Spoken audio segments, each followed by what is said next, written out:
how much of our economy is keeping boomers alive? Let's check this shit out. I know it's not going to come as a shock to any of you watching when I say that the healthcare industry in America is incredibly broken.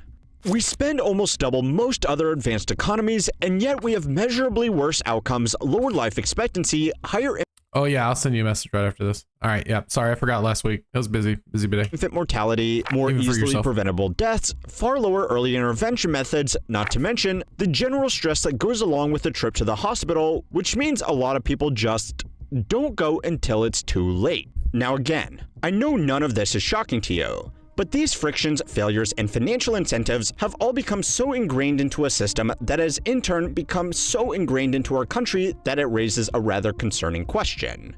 Would it even be possible to unfuck the healthcare system without destroying the economy in the process? Honestly, I don't think so. I don't think so. I think we're so far gone with it that no matter what we do to try to reel it back, there's going to be collateral damage. Now, we have to weigh out the collateral damage. Is it going to be a necessary risk that we have to take? I don't fucking know. Let's see what this video says about it. The USA is the largest market in the world thanks to the disproportionate share of our economy dedicated to consumer spending. This is a statistic that even I have highlighted here before on this channel, because it makes us look like we just love buying overpriced trucks and useless. Ooh. Look at that chart. That's consumption. Ooh, that's crazy. I'm definitely not one of those. Consumer junk. And while maybe that's still true, if you remove healthcare spending from this equation, we are actually right in line with most other peer countries. Oh, that's fucking crazy. Okay, wait, what? So everything just evens out if we take out healthcare? Spending from this equation, we are actually right. So they consider that part as the consumption expenditure? That makes no sense. Is this the same dude who narrated a garbage truck video from like a few weeks ago? No, but it honestly kind of does sound in line with most other peer countries. That's the second channel. Another way, if we actually demolished the healthcare system and built something somewhat efficient in its place, we would cut out as much as 10% of our GDP. We can fix it, but there will be pain, and we need the adults to understand that they will have to suffer a little to make life better for the next generation. Are you telling me for those who come after? Is that what you're telling me right now? Expedition 33 reference? Do what? Now, 10% of our entire economic output going towards spinning the wheels of medical bureaucracy isn't great, but this broken window still represents millions of jobs, not to mention a lot of our financial system. They might contribute nothing outside of justifying their own existence, but now that they are there, they are extremely hard to remove. There are a lot of industries, there are a lot of roles within companies that their only role is to justify their existence within that company. It's pretty wild, but that's the thing. Like, say that, I'm trying to think.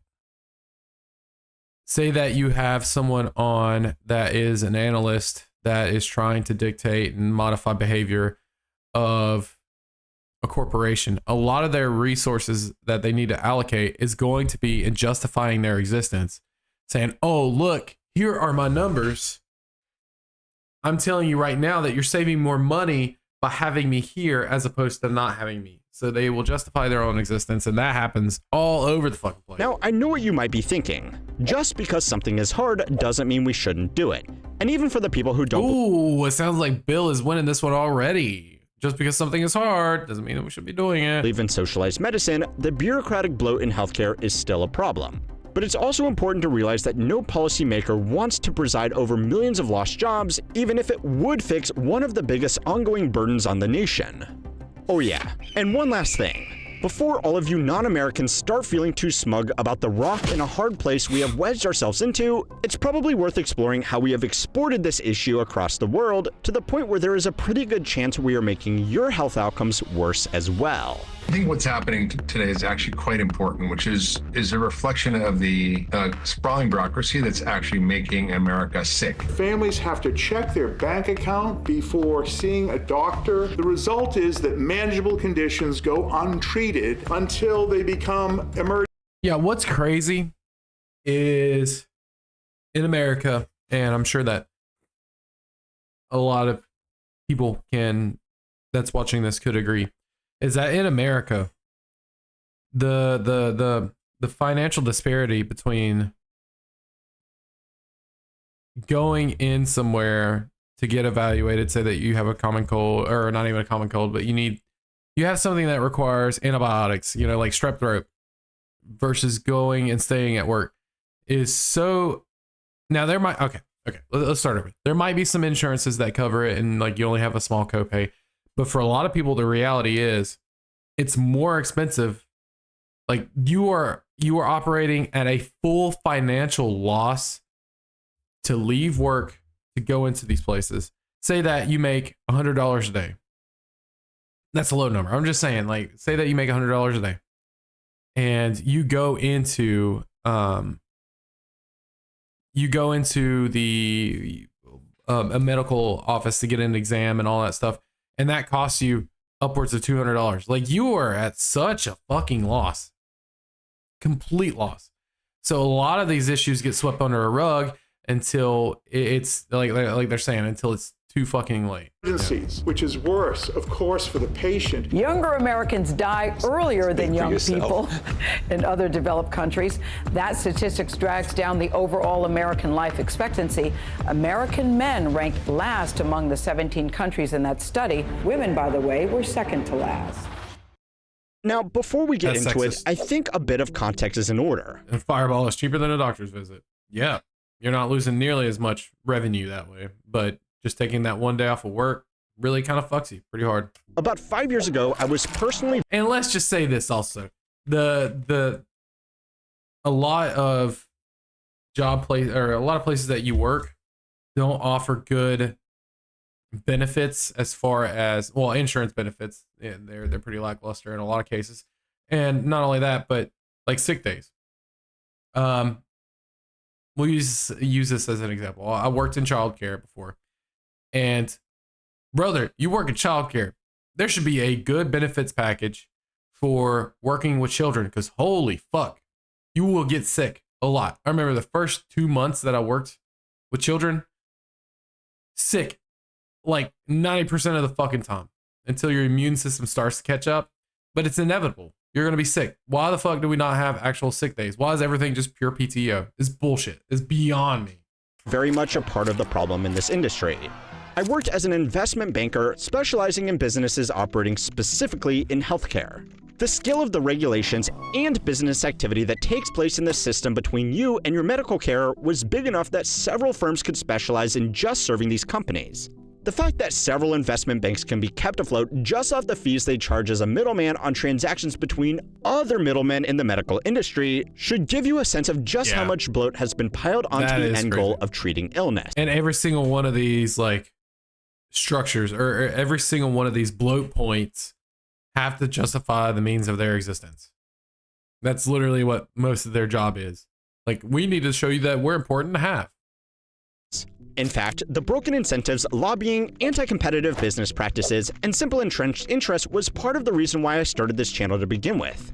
It's easy and honestly a little bit cathartic to anthropomorphize the players in this game and group them into heroes and villains. But to get a good understanding of the problem, it's a lot more productive to follow the simple conflicting incentives that have logjammed the system so badly that it's basically impossible to get things done without stepping on someone else's toes. So in the interest of fairness, I want to start with the doctors themselves. Because of course, typically they get much less blame than something like an insurance company, because, well, you know, they actually achieve something. But they still have incentives of their own and bodies that lobby aggressively to protect those interests. Becoming a doctor, and especially a specialist, takes a long time. And It's a huge investment. So I'm sure he's going to go into, a little bit more of the negatives that we have with that, but it is a huge investment. So I do understand as to why they get paid the way that they do. Now, how much leverage they actually have to be able to lobby, to really kind of allocate resources and funds into their own vested interests. I'm not sure how much power they have. I'm sure they have a lot of power because they also have more capital, more money, etc. But it's a huge investment. I get why they get paid, or I understand why they get paid what they do. Now, is it too much? I don't fucking know. Puts most students into a massive amount of debt. According to the AAMC, the median medical student was graduating $205,000 in debt, and that's accounting for some people who were able to get a scholarship or had parents to fund their education. For students going the private college route, that number can be as high as 400,000. To compensate for these immense upfront costs and several years of lost earnings compared to their peers, it's Mikey, welcome in. What a fucking good first time chat. You're next. Nice. Welcome in. always been the expectation that American doctors are paid extremely well, and on average, they are. Physicians in America are paid on average almost double that of other OECD countries, and even extremely high-income outliers like Switzerland. Ooh, thank you for having a massive hog, Mikey. Thank you. Appreciate it. Thank you for following. We're just talking about boomers and how they're destroying the world. It's the same shit every day. Oh, and as something of foreshadowing, you might have noticed that Canada is right up there with us, but more on that later. In a lot of other countries, being a doctor is still a prestigious and highly respected job, but it doesn't come with nearly the same expectation of earnings. And in America, this wasn't by mistake either. The American Medical Association, which represents physicians, has lobbied Congress relentlessly to limit residency positions for students graduating from medical school. The Medicare graduate medical education funding has remained more or less intact since 1997, but during that same time, we have added 70 million people to our population. This has all limited the supply of doctors to the point where the AAMC estimates that we will have 139,000 fewer physicians than we need by 2033 as our population continues to age. Yeah, I kind of see that now. I do remember growing up in the 90s, there was this common thing that would happen. Like I could get sick, call out of work because I'm sick, and schedule an appointment with my primary care the exact same fucking day. That does not happen at all anymore. At all. You old fuck. Yes, I am. It doesn't happen at all anymore. If you're out sick, it's urgent care, ER, which we shouldn't be going to the ER and you know, crowding up, creating traffic, all that good shit, especially for, you know, something like strep or the flu. But yeah, back then, I don't know how many times I'd be sick and I'd just call, be like, yo, I'm sick. And they're like, oh, we got an appointment. Come in 1 o'clock. Now that doesn't happen. Yeah, we also didn't have urgent cares back then. Yeah, we didn't. There was no need for it. But now there has to be a need for it because we don't have the resources. We don't have the people on staff to be able to take walk-ins at your primary care anymore. They're like, oh, we have an appointment 2 weeks from today. It's like, brother, I have strep. I'm going to end up getting a fucking ear infection and then eventually fucking getting fucking sepsis. Now, we do have other ways of trying to mitigate this issue. That's, you know, telehealth visits, but you don't get the same level of care with telehealth that you do in person. Just because. All right. But on the demand side, there has been just as much meddling. Yeah. But again, we also went from 7 billion to 8 billion on some assholes in the world. Yep. One of the other big pushes by the AMA is to make sure that there are lots of things that can only legally be done by a doctor, even when they could be done by a nurse practitioner, a physician assistant, or a non-physician specialist like an occupational therapist for a lot of this work. That makes sense. Now, of course, something like brain surgery should probably require a specialist to be present. Agreed. Brain surgery, heart surgery. You should probably be a professional in that field. Now, to test and see that you have strep or something, yeah, you probably don't need to be a full doctor to do that. Just saying, guys, you probably don't. But a lot of the tasks that legally only doctors can perform really aren't that important or that sensitive. True. One of the most egregious examples of this scope creep is the amount of time that doctors spend justifying routine prescriptions and procedures to health insurance providers. Now, despite being some more foreshadowing about... That is true. I've been a part of this system. I've seen it. Holy shit. The amount of auditing, the amount of you need to justify, even if you don't type up a note correctly, and they say, you know what, that's subjective.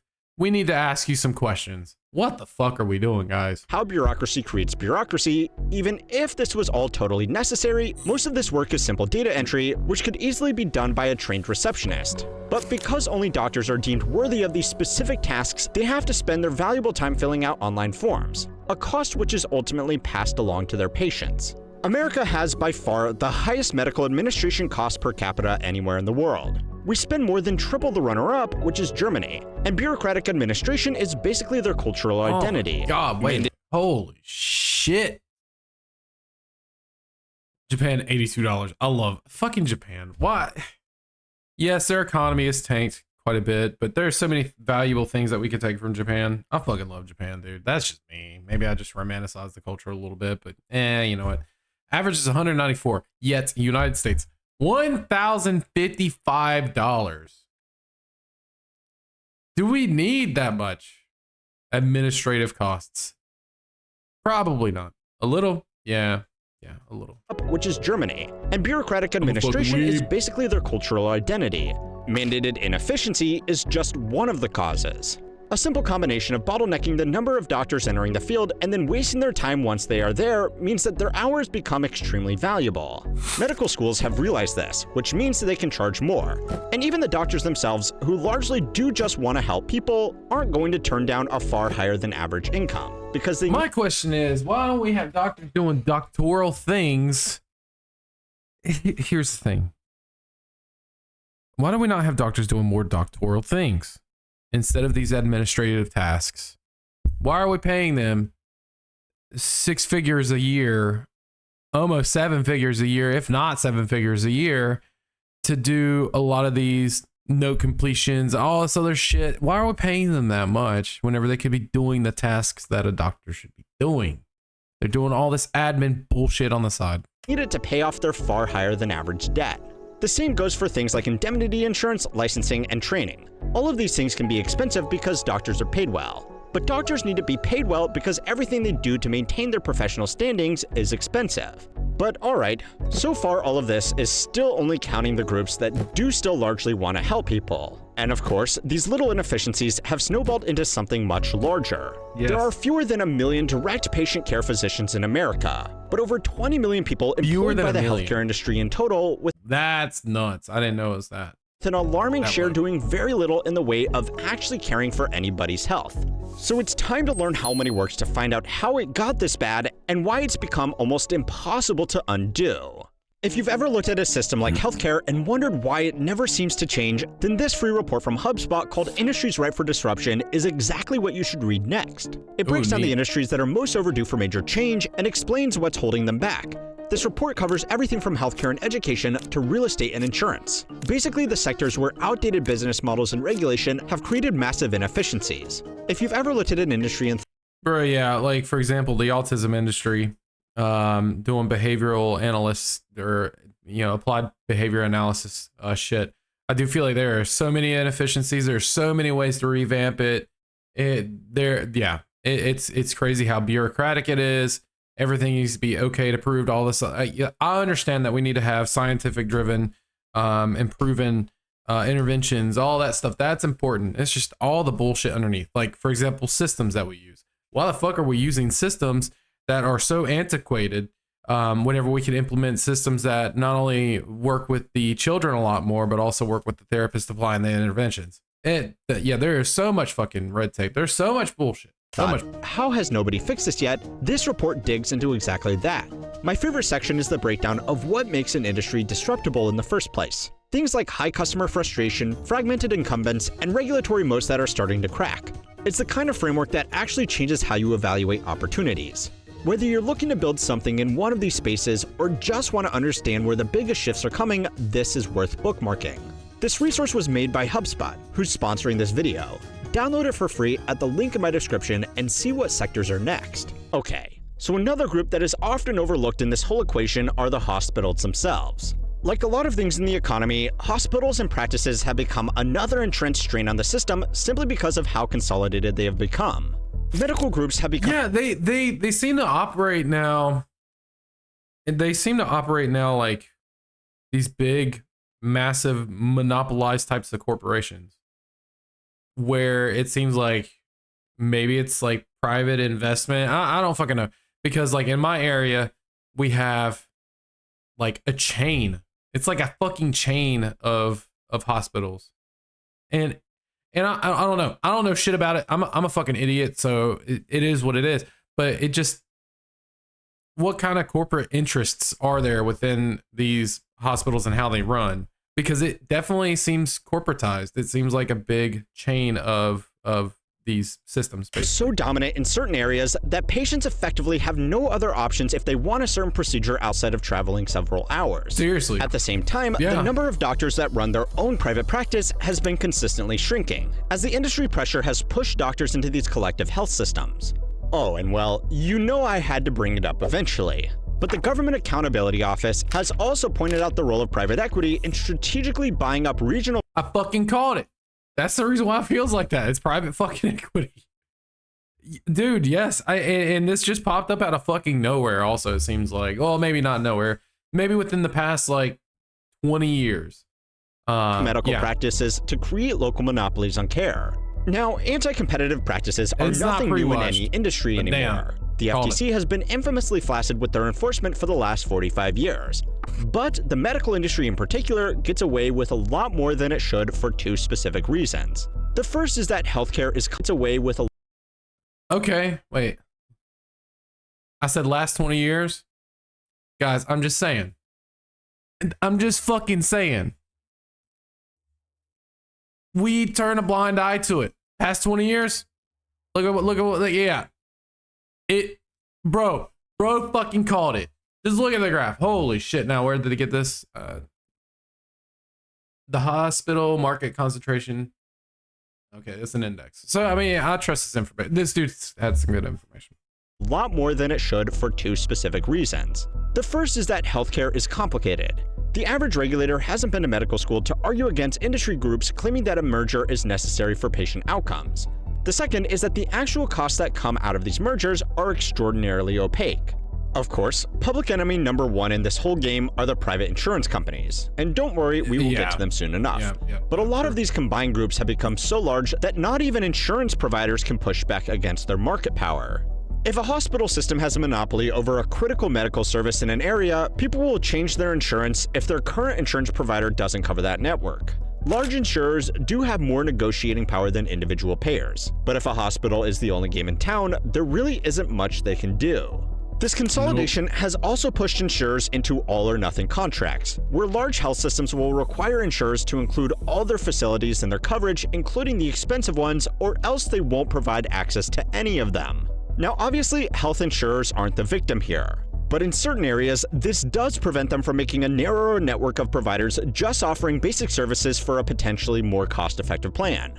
All or nothing. And it seems like a lot of people, what will end up happening is like, people can't afford healthcare the way that we should be able to afford it. So there are a lot of bills, especially like, I hate to say it like this. Okay. Let me adjust myself. The people that get shafted the most by the system are what we conventionally believe are the middle class. My view of the middle class is a little bit different, but that's besides the point.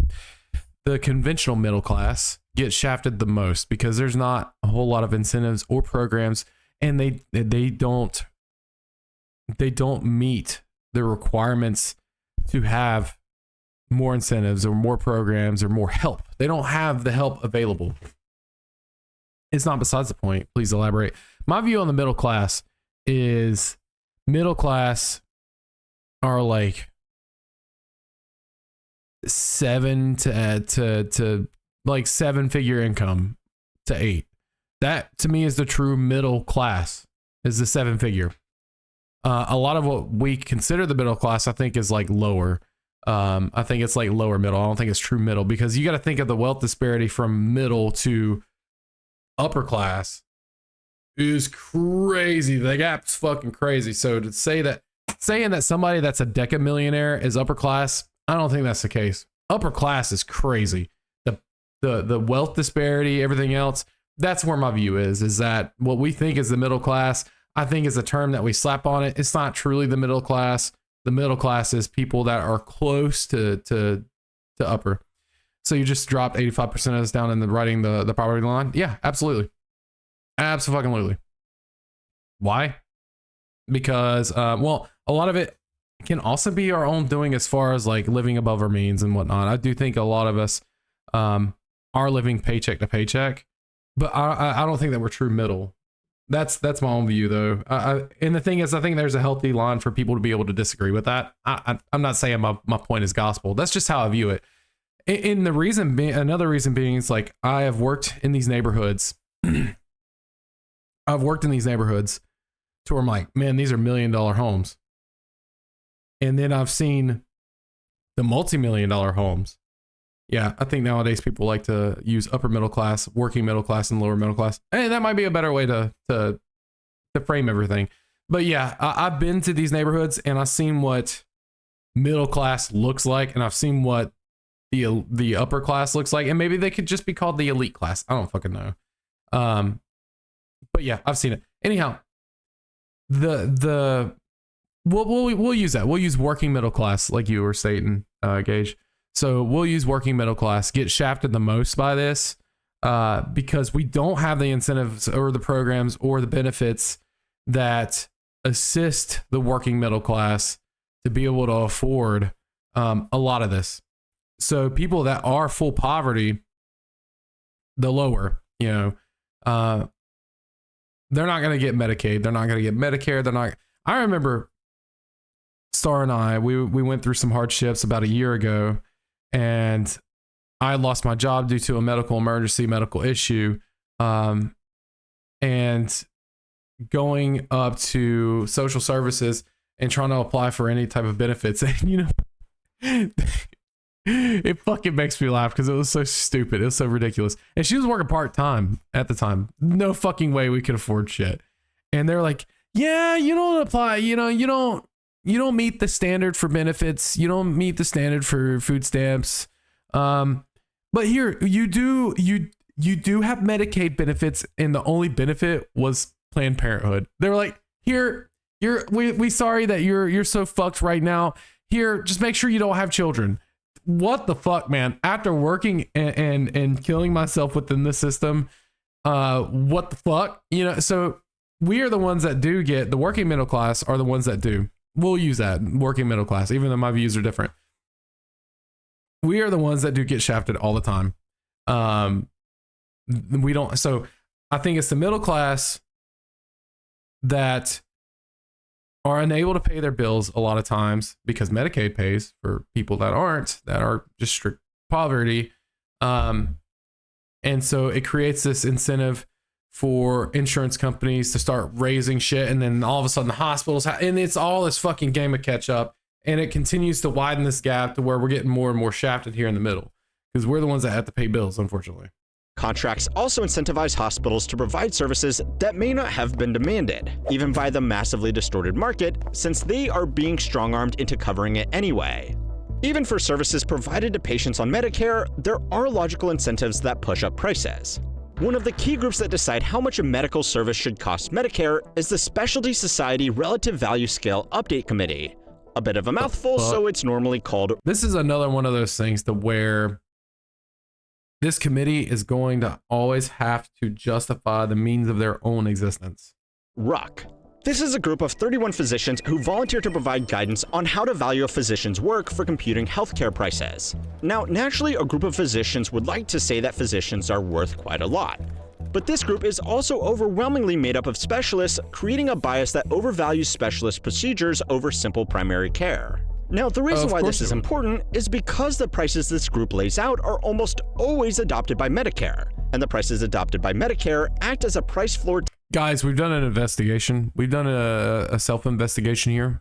We've investigated our own departments. We need more money. Template for the rest of the industry as a whole, with various built-in markups. Honestly, it's not too dissimilar to how government treasuries determine the rates that people pay on their home loans and credit cards. All of these conflicting groups obviously create a lot of friction in an already very complex industry, which also allows for other groups to cash in ways that are harder to notice with everything else going on.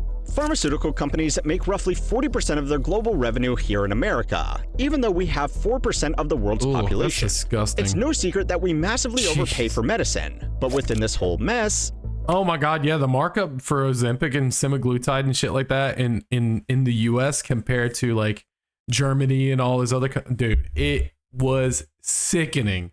They would pay like maybe $3 for a 30-day pen, and we're paying $1,400. Is insanity to me. Who's going to notice? The US market has become so lucrative that we have effectively subsidized R&D for the rest of the world, because selling a new drug to Americans is so profitable that every other country can basically just break even. And then, of course, boxing this whole they're like, well, we're going to get our profits from them, so you guys are good. You guys are fine. You guys are okay, but we're going to get our money from the Americans. Thing in are health insurance companies, which may get some pushback from some of the big healthcare groups, but can still ultimately pass everything along to regular consumers, in costs that are usually obfuscated by employer healthcare plans. These guys keep everything out of sight and out of mind for most people, until they actually need to deal with it. And then, of course, they have an incentive to delay, deny, and defend. Even if it did function without this logjam of conflicting interests, healthcare is never going to be a normal market. The information asymmetry is huge. The groups paying the bills are rarely the ones receiving the support. Prices are borderline impossible to find, and even if you could get access to this information and actually understand it, you can't shop around while you're dying. Now, it certainly doesn't help that the regulators who should be in there trying to direct this traffic jam towards something slightly more functional are being paid off by these various parties to let them get a little bit further ahead in traffic at the expense of making it impossible to fix the system as a whole. According to Open Secrets, the healthcare sector is the #1 lobbying spender in the country, spending almost That doesn't fucking shock me at all. I don't think it shocks any American that's watching this. Of course. $750 million in 2024 alone, just at the federal level. But billions of dollars so they can continue to save billions more. Now the thing is, this has been going on for so long that even if it was completely fixed and ironed out tomorrow, there is too much built up in it. Every one of these groups employs tens of thousands of people to negotiate, coordinate, lobby, market to, or just plain old sue all of the other groups. Each and every one of these groups is just trying to serve their own self-interest, but none of those interests are aligned. And the group that is consistently made to compromise is the patient right in the middle of everything with the least understanding and negotiating power. Another slightly darker visual metaphor is that often rats will get their tails caught together, and as they run to try and free themselves, they only end up pulling the knot tighter. Collectively, this administrative bloat built to service the administrative bloat is one of the largest employers in the country, and, at least up until recently, has been one of the only industries safe from layoffs. If we could snap I don't see that. So, especially if it's bureaucratic, if it's shit that is purely administrative work, I don't see that lasting. I don't see that lasting too long. Because the thing is like they make a lot of money, and if AI or when AI does become powerful enough to do those types of administrative tasks, at a certain point, it doesn't matter how much these companies will justify the means of their own existence through data and everything else. At a certain point, the people that they are accountable to are going to say, you know what, we pay them $150,000 to $200,000 a year. Man, Claude GPT, this LLM here costs like what? A pro version costs like $700 a year. Why the fuck are we paying them $200K a year? And then it's about leverage of incentive. So they might eventually get cut out. Maybe. Whenever that happens, I don't know. But that might be what really that might be what does it in. Tomorrow and replace our healthcare system with something like what exists in Australia. Not saying that's a good thing or a bad thing. I'm just saying I think it's going to be a thing, potentially. We would lose 7.5% of our economic productivity and shed millions of these jobs. It's also worth noting that Australia's system is not exactly an unfair comparison. They also have very well compensated doctors on average. They have extremely good health outcomes and rely on a blended system of private health insurance and public Medicare. Either way, this would be a larger hit to both of these numbers than the global financial crisis. However, that doesn't mean it's not worth trying, because over time, this problem is only getting worse. The size of the healthcare— All right, boss, gotta bounce. Always enjoy berating you on a Saturday. All right, well, you have a good one. It was good seeing you, man. Take it easy. Have a good Saturday. All that good shit. Industry has consistently been growing faster than the size of the overall economy.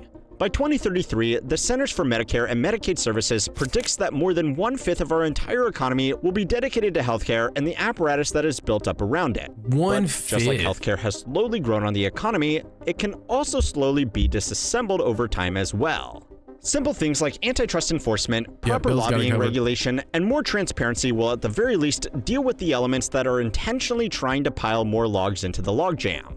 We may lose some jobs like internal auditors for the legal firms, servicing the investment banks, managing the deals between market information providers, giving leads to pharmaceutical. Yeah, I think it's that type of admin work that'll end up being completely cut loose. Sales businesses that sell third-party generic substitutes to regional healthcare groups, but that's just measuring the downsides.